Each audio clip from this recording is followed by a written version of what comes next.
Hello, everybody. Welcome back to a new podcast, 19th of December. Hello, Delio. Hi, Phil. Welcome back to the Positively Negative podcast, where we talk about life, love, and the pursuit of positivity in a world that can be quite negative. I'm Delio. And I'm Team Humble. And we're glad you're here. I love that.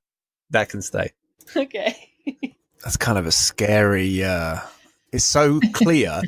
I know. It's so, exactly it's what so clear and so sharp. Mm-hmm. Yeah.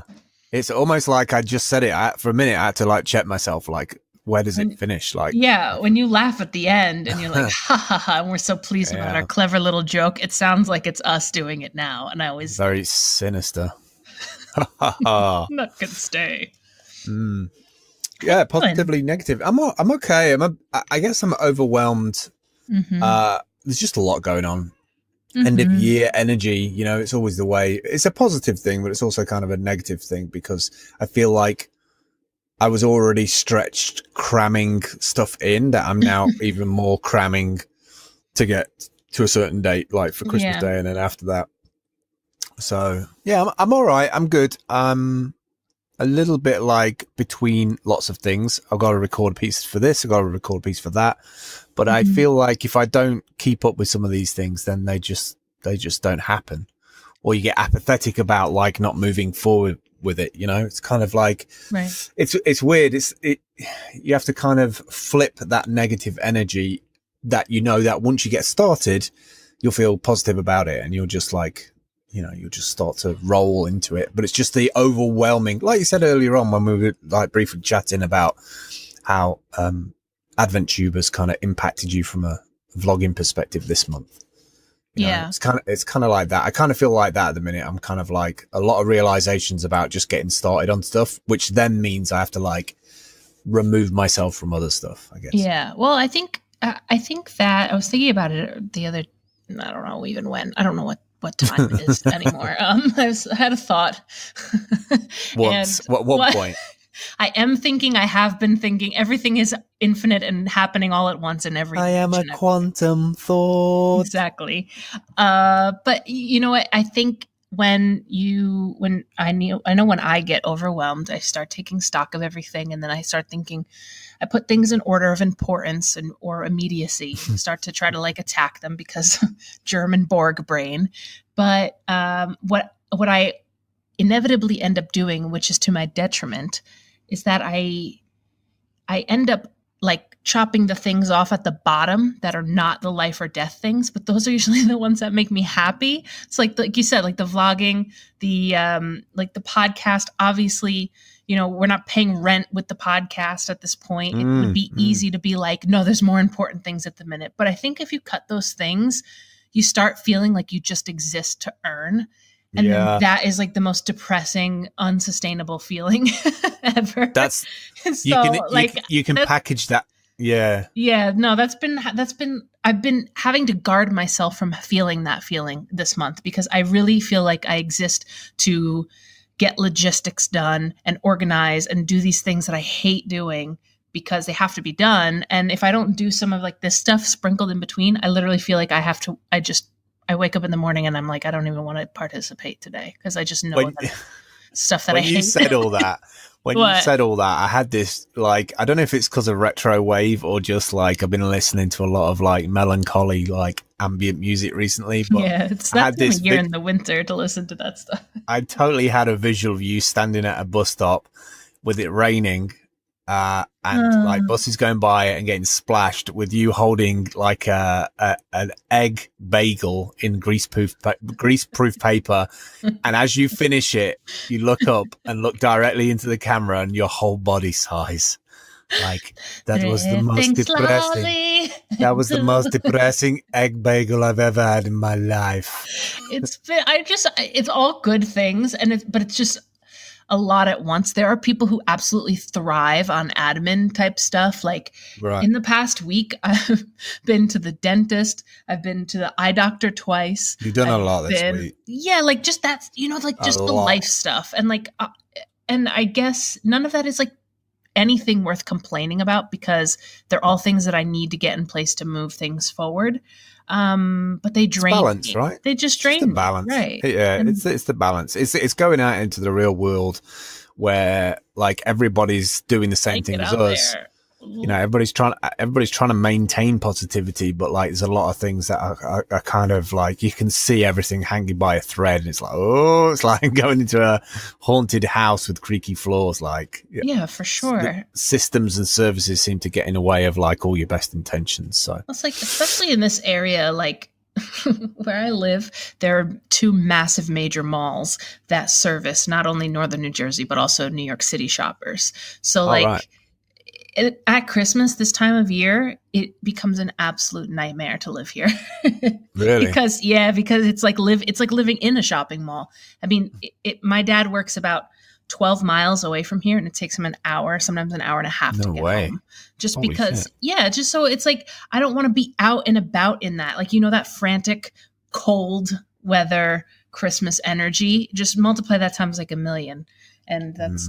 And so feeling that while being out and about, like I try to just have my own vibe. And when I go like grocery shopping, have headphones in, and I just try to block it all out. But it's like, just being around that energy is exhausting. So all that to say, like, I'm glad that we are still setting aside the time to like podcast and do our like, you know, daily vlogging and doing the creative things that make us happy. Well, here's the thing, right? Data is important. So one of the things that I've been rejoicing in this week is that as an optimizer who likes to feel like I'm being more efficient, my life might not be moving and changing and being better, but if I feel like I'm at least trying to be more efficient, then I feel like I'm stepping through each day, getting a bit closer to actually putting a foot in front of the other one. Right. So when I see data inside of Anchor that's like, oh, you only had this many listeners, and then boom, you've had this many listeners, like people are tuning in, not to listen to the last. How you doing? How's it going? Right, we just lost a bunch. Right now. Wow. So, and it wasn't just the last episode. People are going back and listening like to lots of episodes because that's what I checked in first. It's like, it wasn't a jump. We didn't naturally just become interesting one week. Like people have just gone, who are these guys? Potion that I brewed up didn't work, I guess. Yeah. What potion? Okay. I got potions. The potions. And then so, yeah, I looked at the stats. And whenever I see data like that, it kind of inspires me to like move forward a bit. I feel like it motivates me. Yeah. Okay. In the back of my mind is like, I want to see the numbers go up because who doesn't want to see like data and numbers move up? But also at the same time, it's given me so much more headspace. By able to just like yellow post-it note my voice out. It can get bloody lonely as a person who like works from home, as you'll probably attest to. You know, like when you're working on your own or on working on stuff, it's like you are the only person to kind of give you. I mean, you can chat to somebody via, you know, video and text, but like the swapping from like the desk to the kitchen to the bathroom, you know, there's all those thoughts that swirl around your head on the way back and forth, like, is this my life? Is this what I do now? Know. You know, I do know. And the thing is, like, it's almost like that New York City syndrome. Even when you're around people, you can still feel a type of loneliness because having this type of interaction where you can actually just like sit down and defrag your brain with another human being who understands, you know, where you're coming from. You know, I could a couple of days this week, I was just out and about all the time. I was around people. I was interfacing with people, but you know, that doesn't really satisfy that connection, like a human connection type of a feeling. So yeah, I totally agree. I mean, I feel more lonely when I'm out there in zombie land probably than I do at home with my pots and pans, but yeah, I know.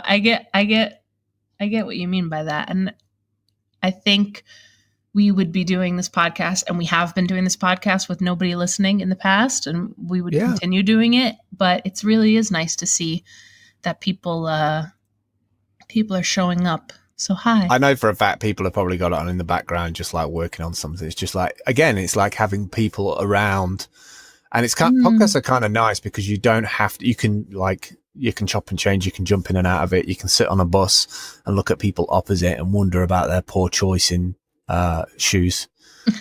Or you can be on a plane and be annoyed about the guy or the woman next to you. Just, it doesn't do anything to do with the, bodily odor.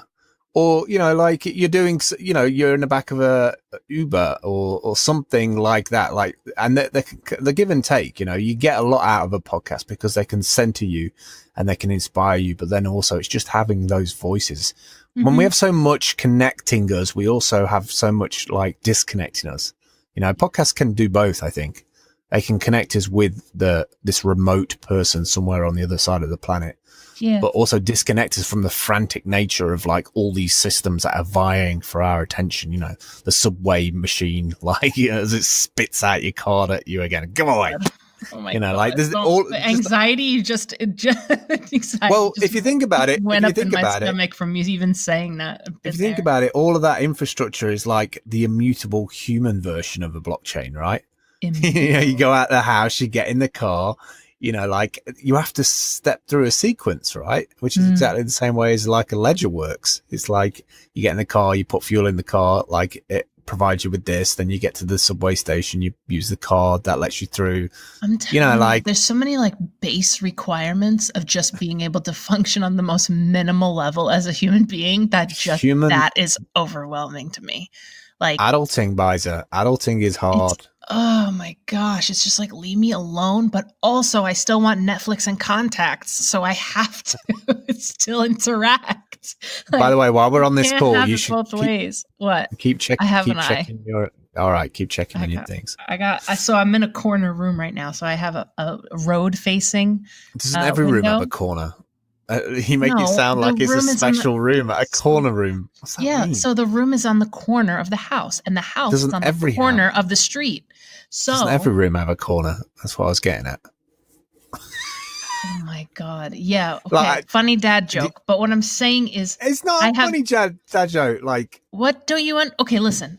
This is so I love that. I love that New York vibe straight away. What don't you understand? Love that. What don't you understand? I don't know if you like you were gonna give me, what were you gonna do? Give me some information about how not to be stupid. I don't know. No, because I don't know whether to be like, am I miscommunicating or are you trolling me? And what level of frustration should I be ascribing? I'm trolling myself. I think I'm trolling. Here's what I'm saying. My house is on a corner. I'm sitting currently in a room which is on the corner of the house that is on the corner. There's a double corner situation. Well, all that means is that I have listen, shut up. All that means is that I have. Who says that? I'm in a double corner situation. This is. Do you like after 3 o'clock go and work for the local police department? 19 Roger. I'm in a double corner situation. The eagle has landed. All that means is to say that I have one set of windows to my right, which are facing the main street, and then I have another set of windows on the adjacent corner facing the other street. So no matter what side these delivery people come from and what door, because I have a side door and a front door, what door they decide to deliver on, I got eyes on it, is what I'm saying to you. You started this all by being like, watch out, Biza. I got it. It's adulting, man. Control. Yeah, just change the subject. That's fine. All right. So no, I agree. In terms of data and information, good segue. This week has been a mixed bag in terms of crypto stuff, blockchain stuff, Bitcoin stuff. Like, an immutable week. I think those 3 words actually are now dead. After me having a conversation with a startup yesterday, I realized wholeheartedly that nobody likes talking about those 3 things: blockchain, crypto. Blockchain, Bitcoin, crypto. They're dead words to people now. Because they all mean the same thing. Well, not just that. I just think they've been overused. I think, these people that I was talking to in the startup yesterday in New York City, they've got friends who are engineers who had loads of Bitcoin mining equipment, and obviously they're not making any money now, so they've turned it all off. And so, like, it's got bad rep. So anybody talking about that is instantly vilified. Like, if you ring up a sales or marketing team, they're like, oh, well, no, we don't do that. So unfashionable right now. Whereas I think we're all waking up to that fact, and we're realizing that we're not selling what we have got with the Steem. I want to say Steem blockchain, but I'm slowly stopping saying blockchain at all. Yeah. I think the things that we have with Steam, for us to get the majority of mass market of people to come and even have a look, we need to remove all of that stuff. So this week has been an interesting one because a bunch of people have stepped up to the plate. The Real Wolf, steamit.com/at the Real Wolf has built a steamapps.com, which is really, really cool because it shows you all the different kind of applications that run on top of the Steam infrastructure. And that kind of got, I think that got tweeted by Soy, I can't remember her name now. Soy somebody, I can't remember. Soy Souza, something like that. That got the attention of State of the dApps, which is a bigger project, which takes in Ethereum and a whole bunch of other blockchains. And Steam got listed on that. And then yesterday it came first in the list. So that's got a lot of people who've got Ethereum looking at that list and being like, oh, so Steam's still around, is it? Kind of thing. So that was cool. But I think just it's left a bad taste in everybody's mouth, you know? Because I think there's two sides to the problem. There's the side of people who were kind of more on our side of the fence who, and not to say that you and I individually did this, but there were people who just, all they wanted to talk about was the price, and like how much money they're making. And of course that's going to be the centric to conversations because things were inflating at such a ridiculous rate that it was like, I mean, remember when you and I were at Steam Fest and we were on the bus and I turned to you and I was like, Bitcoin's at 7,000 right now. And that blew our minds. That. We were like, what? So, I see a truck out of my corner window. Is that? I don't know. It's something.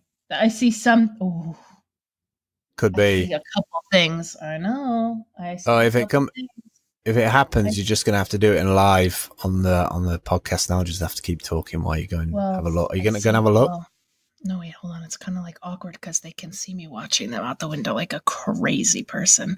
But we have, okay, so listen. So my dad and I, we put a note at the front door that says, please deliver to the side door. So I just saw the delivery person come up, look at the note, like squint, lean in toward it, and then kind of like aggravatedly go to the side door. So I'm just going to wait till they pull away before I interface because you don't want delivery people upset at you. And they're dealing with enough this time of year.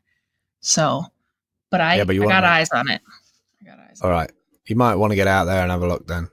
Visual confirmation. All right. Just hold it down for me. I'll be right back, ladies and gentlemen. Yeah. So the very important parcel is getting delivered today at Dalio HQ. By the way, if you don't know, we're on the, I don't know what that is. That could be good. That could be bad. Live on air.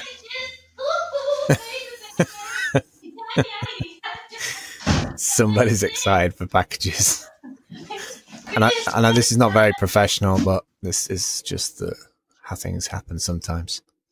Yeah, so crypto has left a bit of a bad taste in everybody's mouth, I think. And I think we need to stop talking about the tech and instead talk about what it can actually do for you that, other centralized platforms do for other people.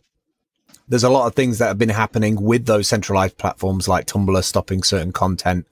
There's Article 13, which is going to happen in January in the EU. So there's a lot of things that are happening to centralized platforms that I think Steam and other immutable blockchains can really step in and get some people to physically move from some of those centralized platforms. Are you back over? Oh, she's back. I'm here. Did you get a package? I want to interrupt you. I got a couple packages.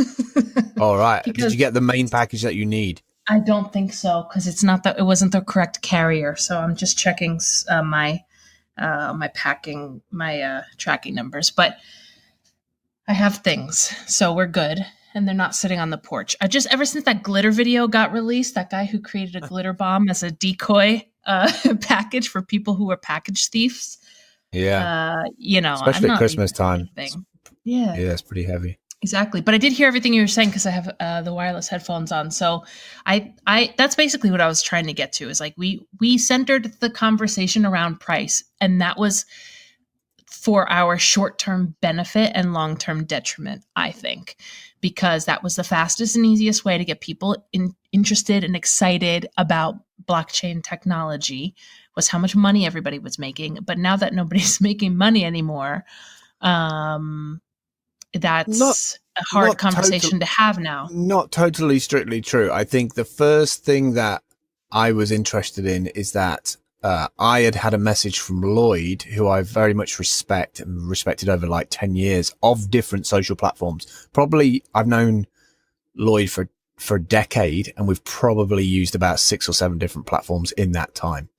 Right. Right. No, I mean, this time last year for the masses, you know, because you and I got in on Steam when it was like 30 cents. So 15 yeah. cents. Okay. So we got in at 15. But here's the thing is that I knew it would be Tsunami Edge, Tsunami Wave. If anything, it brought me back to social because of the financial incentives, right? I got fed up with like trying to make connections and stuff. And I made a few connections early on with people who were doing projects and kind of got a feeler for what happens on the platform. But then gradually over the last couple of years, I've just kind of isolated myself because I can't deal with that many conversations. I've got so much already going on in my life, in our life, that it's hard to like have more than say a handful of people that I can deal with, that I can talk to. Cause I feel like I haven't done I get it. I haven't done the thing. Yeah. I haven't done the things that I really want to do yet. And when you don't do those things, you get distracted by other people's things, and then you just don't do them at all. And then you also get frustrated. Yeah, exactly. You get like this daily frustration of seeing other people activated, or at least presenting as though they're activated. And that is like, it's a little bit of a thorn in your side on the daily of like, ugh. And maybe it's like jealousy in a sense, but it's really just a reminder of the distance between yourself and the goal that you have, and that's extremely annoying.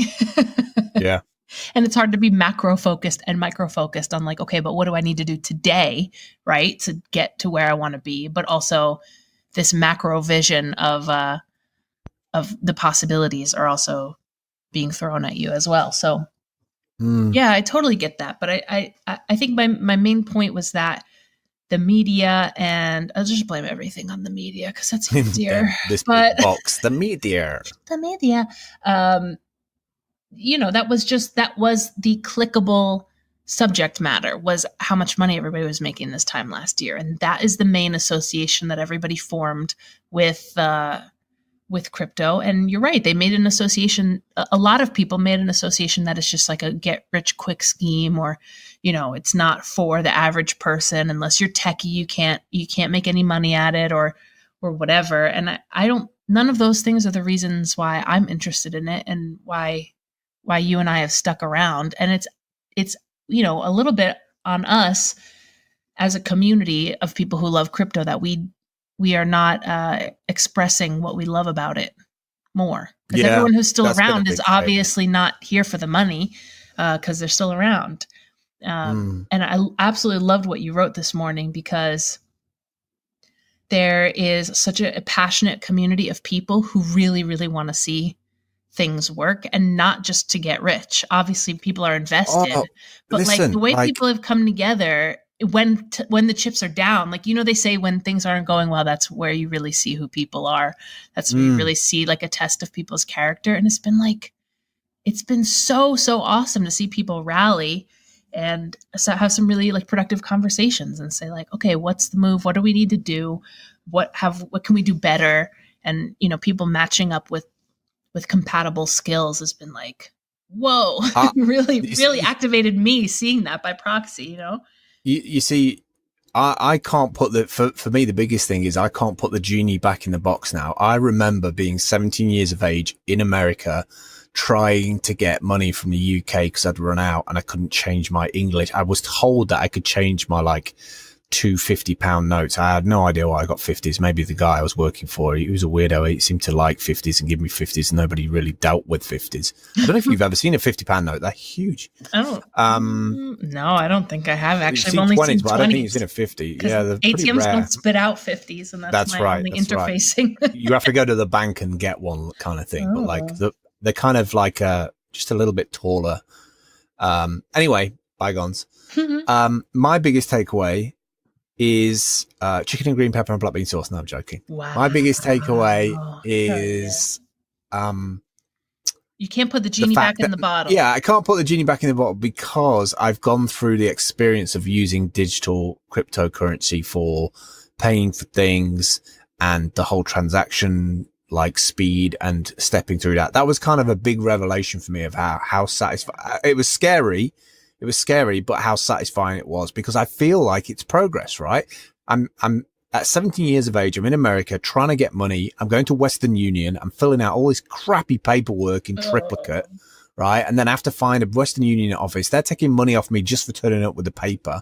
Like it's going to be an hour or 2 hours or, you know, I had to go into this building like 3 or 4 times. Has it arrived yet? Has it arrived yet? Like, where is it going? Where is it going? Like, is it going in India? Is it in Bangladesh right now? Like, where is my money? I know. You know, like, and what is it that takes 2 hours to get it there?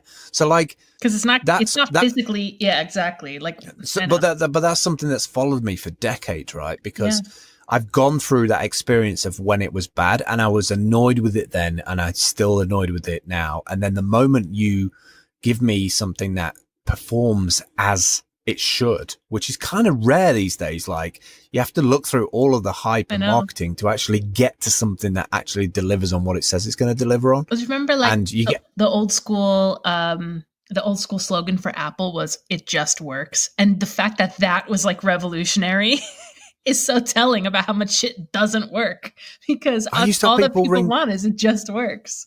I used to have people ring me up and email me and say, which one of these free CDs is good? Like, I've got 1,000 hours on this one and I've got 1,000 hours on that one. I'm like, what do you mean? And like, it's free. In the ocean. Sorry. I don't know. We did some weird thing somewhere where we equated free with quality and quality with free. I don't know when that happened. But my point is that I can't put a genie in the bottle anymore because I've had the experience. I think it performs better than most payment, provisioning, purchasing, in time, real time, scanning a code. Finally, QR codes are useful. Yeah, right. Finally, QR codes are useful. Home. Oh, they found so their usefulness. It's a Christmas right? miracle. I can literally have a receipt on the table, scan it, bang, use Steam. Yes, thanks. I don't know if you saw that today, but somebody released, they've added Steam to their payment system, which mainly means that in certain places in Europe right now, you can go and pay for like coffee with Steam. Well, how about the fact that, you know, like when I came back to the States, this trip, you and I were like, oh, we should maybe just put like our pocket change, a little bit of extra funds into certain pots that we want to save for things towards. And I did research, you did research independently. We're both extremely tech savvy, internet minded people. We couldn't find anything that would allow us both to have equal access to funds that we could both contribute and withdraw from, have access internationally. Yeah, exactly. Like, you know, from 2 separate countries, 2 borders, separate citizenships. Man. Like it was totally impossible because the first thing any bank account wants from you is your address. And so even if we were in the same country, but we were, you know, decentralized and nomadic, that would be a problem. So that was like, oh, I just don't understand why people don't see the benefit. Why people don't see the benefit of decentralized services. You know, like in that kind of way. If you've got a fundamental global homeless problem, like as soon as those people are homeless, they can't get an address because the bank needs an address to set up an account. So they're kind of stateless in their own countries, in their own states, right? They fall between the cracks. And yet we have this technology here where if you can get into a cyber cafe and you can use a public facing machine, you know, I can actually send value from one person to another person.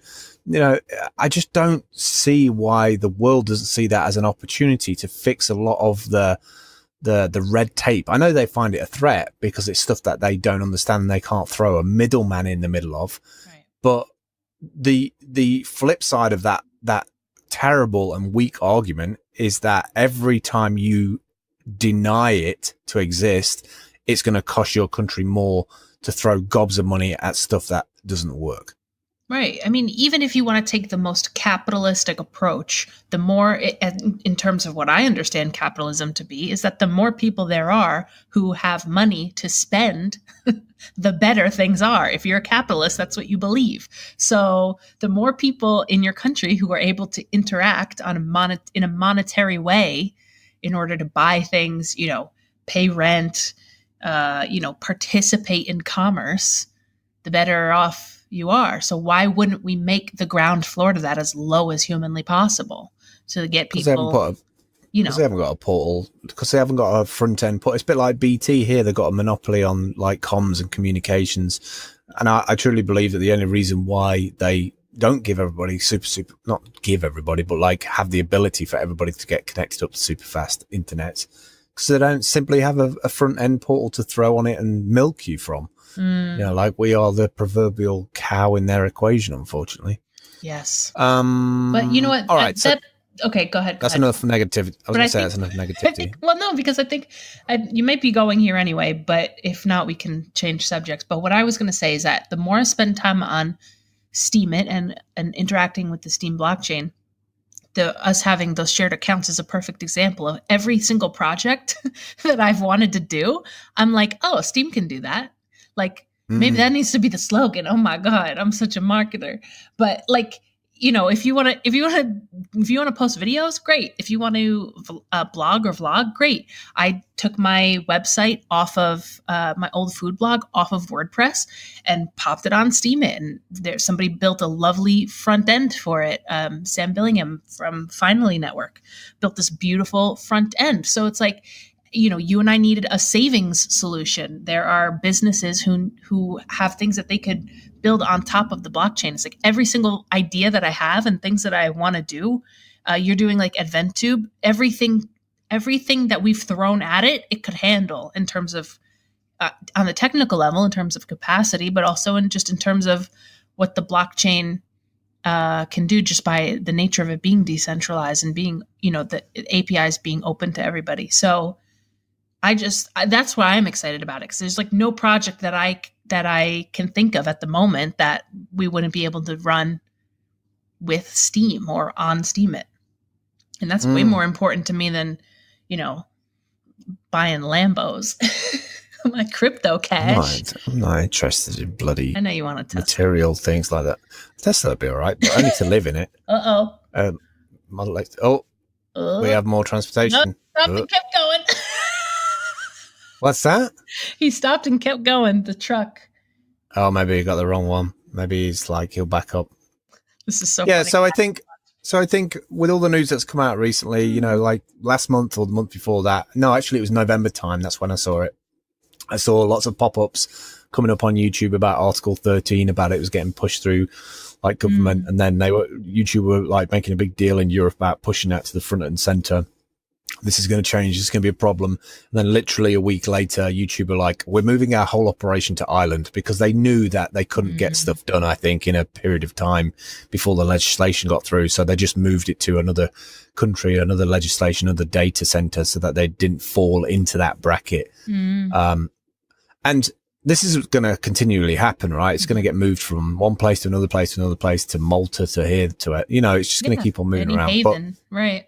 But I think we're getting to the point real quick where, Facebook just cannot get a break. I think people are like got it in for Facebook now, like with their leaks and stuff. There's a snowball effect happening. I think in 2018, I think like Facebook has constantly been in the news because it's just like under attack, lost billions, like data leaks here, there and everywhere. We're seeing, demonetization of YouTube accounts, for people who've been on there for like 3.5 years who've now like, and I feel that's what happens. Like Gary Vee always said, as soon as marketers get in, they fuck everything up, like they get in and they squeeze and squeeze and squeeze. And I'm sure the costs of running these things is an absolute nightmare, like building some businesses and in-house chefs. Maybe you should cut back on some of those payments. But what I'm seeing is that YouTube is now becoming this kind of hotbed of like a certain kind of clinical message. It's almost like a lot of the sci-fi that you saw in the 80s of what the future world will be You know, like I go on YouTube now, and yes, it's incredibly difficult for people to break into that. You would have to have 50,000 or £100,000 worth of video equipment and camera equipment, because people have got used to almost like TV-like or better quality, right? The production level is off the charts, but also there's a kind of a homogenous content on there as well, which kind of gets under my skin after a while. I don't see the people past the AdSense revenue.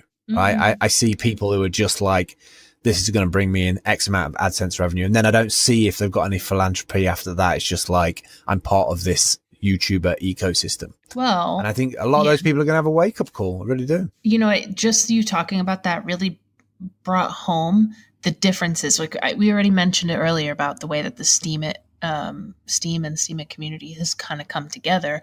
I'm actually kind of invested with some of the YouTubers that I watch, and you know, I listen to podcasts of people who are also YouTubers, and there's just an insane amount of unrest in the community. Everybody's really annoyed at YouTube. Everybody, you know, the 2018 YouTube Rewind is the most disliked video of all time, and people were so angry at it that they were taking their dislikes away from other videos and putting it there so that it would climb the charts. I mean, it's just been so crazy.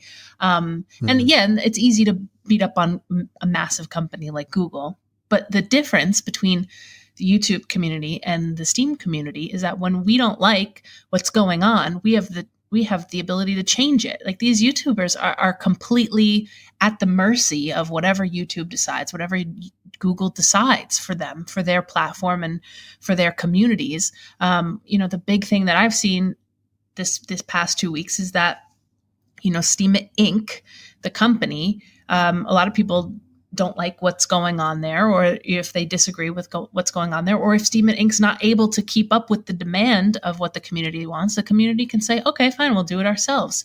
We're able to mobilize, we're able to organize because we're decentralized. Sounds like I'm dropping bars, but I'm not. But that is so empowering, and that makes me want to stick around.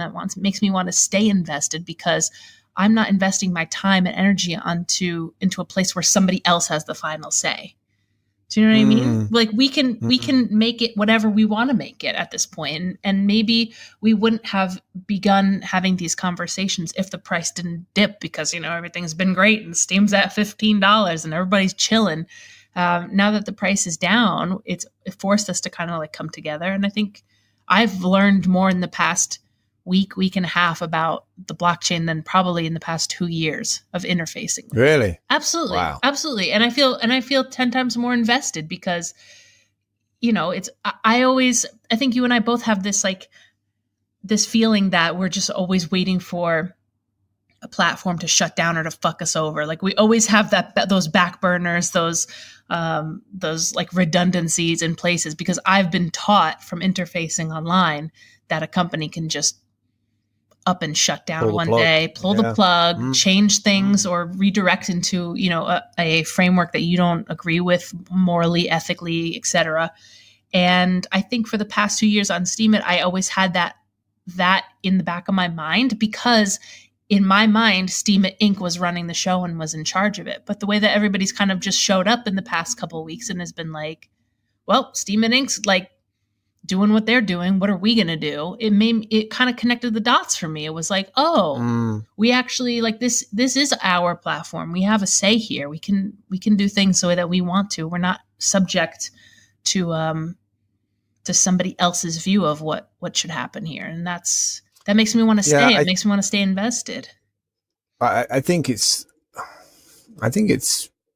down to the fact that we don't necessarily visualize what goes on in the background of these things. And we've started to see a lot of applications come out, or websites come out, that kind of give you the data as to what is going on, because you kind of feel like this small little nugget of something, but you don't know how to extrapolate it. So I feel like that's happening. I think more visual interpretation of like, oh, there's this many nodes and this many people are witnessing and it costs this much. You know, like I'd like a simple website that just shows this is the cost of running this chain today, right? Or like, it's cost this much because, you know, we had a bit of a shock to find out how much this whole thing had been costing for the last year or last 2 years. And look, Right. Steam is a little bit different from your average startup that runs for 2 years, then gets acquired, then gets flipped, then gets shut down a year later. Somebody else makes a bunch of money. The co-founders make a bit of money and they go off and do something else. Mainly go and take photos on Instagram in Chiang Mai, but occasionally go and build another business from the funds of it. And, at some point I was expecting something similar, even though it's decentralized and it operates a bit differently. And Dan's gone off and done other stuff, or should I say potentially was pushed out the door. So I didn't know where it was going to go. So, a lot rides on the other half, the other 50%, with Ned making decisions on where things are going to go to next. I think he has to see it through to completion. And I think if we end up with 5 or 10 for-profit companies running on top of the chain, then it will have been a success. Mm-hmm. And I think that's where people's heads are at right now, is they want that to happen. After seeing the success of Steam Monsters, I wouldn't be surprised that people are like, oh, this works. Yeah, we can do that. Yeah. As a storage medium for a game. And the fact that they started that in April, and it's now December, and they rolled it out to that much success, and in the middle of a bear market too. I mean, 4 months ago was still bear as fuck. Yeah. So, but yeah, I think, you always talk about. So, go ahead. I'm going to wrap this up because we're like 40 minutes in, and I want to take a 20-minute break and then do the product sense today because they're both pretty good. But I wanted to kind of finish up today with what I think could be a big killer app. And that is, who needs Verizon Blockstream? Who needs Verizon Blockstream broadcasts entire Bitcoin blockchain from space? So there's this report on Forbes, and I'd kind of heard about Blockstream a while back. I just thought there were just a couple of cranks who were sticking up what's called a CubeSat, which is relatively cheap. I say relatively cheap. I mean, it's still bloody expensive, but a CubeSat is something that your average, startup with a good round of investment could probably build. They've managed to raise 100 million from a ventures company, which is basically they are now streaming, this is up and running now, is now streaming the entire Bitcoin blockchain from 5 satellites strategically positioned in orbit around Earth to reach all major land masses. Is that the same type of satellite that Elon put up there? Yeah. Okay. Yeah, exactly. Those little cube satellites. This is why it's a big revolution in the space industry now, is that we have a reusable space system to be able to put these things up in the sky. You know what? And then also Elon and the engineers are like, all right, we're not going to just do one satellite. Let's fire off 64. So everybody's chipping in to pay for the fuel and the transit, and then just throwing stuff up there as if it's like a on-demand service. Well, So, what's interesting to me about this is that they're building obviously APIs on it. They're going to use Lightning Network because it's obviously faster transaction time. But this could be huge. This could be globally huge for the planet, because it makes the most sense to me. If you combine together, the idea of Elon Musk's got the transportation, CubeSats are relatively cheaply compared to technology that's come before it, and massive big satellites that we had to put up there before. CubeSats are relatively cheap to put up there. Amazon's getting into this. So from an infrastructure side, they've got they've already got the skin in the game on that. Plus Lightning Network, which is to easily describe it, kind of like a side chain to Bitcoin in terms of transaction speed, to be able to do that off chain, because Bitcoin is slower than what Lightning is. And then you bolt onto that mesh networks. So mesh networks are like locally community run mesh networks that hook into a bigger feed, and then solar power carports with renewable energy on that. And all of a sudden you've got this really interesting, fast, stateless, immutable, you bolt quantum in there, and all of a sudden you've got like a whole planet that can do digital trading or tending. And that is leaps and bounds from where Bitcoin originally was, or cryptocurrency originally was for me. So that gets me really, really excited, because I think that is potentially the killer app, because the thing that's slowing the rollout of something so groundbreaking as this is legislation and red tape, and just, I think there's a gunship. I hear it. My God. Did you hear that? Yeah. It's low. That's damn low. It's been like that a couple of times today. If you hear a and nothing hits, it's the A team. So I just think it's coming, and it's coming fast. I don't think there's anything that's going to stop it. It will roll out. We're going to end up with distributing digital value, and I think that itself will just be something that gets switched on, and then it'll be everywhere, and people will be like, oh, so I can just use it then. Because if you add that quantum component to it, apart from shooting down the physical satellites, which obviously that's why Trump's getting worried about, like, managing space, and Russia's putting stuff up there as well. That's what it's going to end up being, is that if you want to get around all of the red tape and all the legislation and move things around, this is one way that's the way it's going to happen next. So I think that's the killer application, not an app that everybody's just suddenly going to start using and be like, oh my God, this is as good as Instagram. I think it's just going to be like a stratospheric shift. Right. I think it's going to, I'm not going to be so long-winded about this one, but like as I've been. You say I was long-winded? As I've been, I've realized I needed to say to qualify that.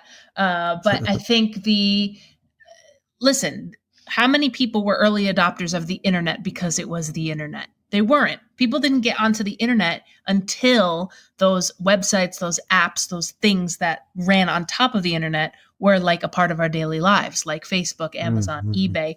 Like it's all going to depend on those for blockchain in general, and for Steemit, and for the Steem, blockchain is not going to be it's not going to be exempt from that rule. So I don't think anybody cares. Like you mentioned it the other day, nobody really cares how blockchains work or why they're revolutionary, just like nobody cared about how the internet works. A lot of people still don't know how the internet works, but they know that they can flip their phone on and see pictures on Instagram.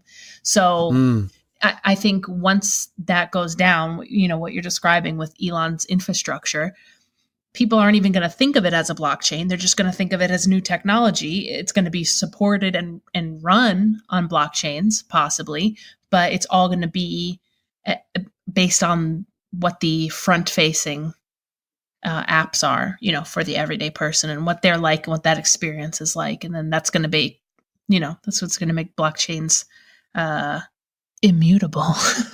I think this is why Elon's got no fear, because he sees all this, like the way he saw payments with PayPal. He must see how it's all going to work out. That's the reason why he can do SpaceX and, build boring company tunnels and do all that. It's like the guy seems to have no fear, especially when it comes to money. It's like, and when you put up satellites like this and then support Blockstream, he's probably got investment in Blockstream and a bunch of all these things, is that, then it becomes about the value. And so what is the value of Elon Musk? Well, he puts our satellites into space, and he potentially might get us off the planet towards Mars. Like that's unmeasurable. Like that's priceless. Like all of a sudden, you move your eye from like thinking of art as priceless because there's only one piece of it, to Elon and Elon's companies might be the only people who can pull this off because of his like vision and bravery. So, wow, I don't know. I think this could be the killer. I think this could be the killer app in terms of like the wake up call for people to be like, yes, this is more efficient. Yes, it makes sense. I want to activate this person in this country, from everything, disaster management, the lot. So, all right. We better close this up because we're coming up to like 50 minutes, and I want to take a little break and then get into Product Sense, talk about some products. Do you want to wait for your phone to come before we get into that? Actually, I think that's probably a wise idea, don't you? Oh, no, it's fine. It's all good. All right. I didn't want to say what it was. Do you want to? Yeah, it's probably a bad idea. Yeah, do you want I didn't want to anything divulge that I had an expensive phone coming. But hi, my name's Dale, and I have an expensive phone coming today. Do you want to add anything to the end of this about today? I've loved this podcast. I'm excited about what's happening. And I'm happy that people are rallying. And if the price of that is a lower price of currencies at the moment, I'm happy to accept that, pay that price at the minute, because I think the big picture is more important. So that's what I say. Lovely. You can support the show by heading to anchor.fm/positive and clicking the support this podcast button. or by checking out any of this week's sponsors. Subscribe to Positively Negative wherever you listen to podcasts, and you can hang out with us on Discord by visiting smarturl.it/talkback. Thanks for listening. We'll see you next time. Yay! Bye!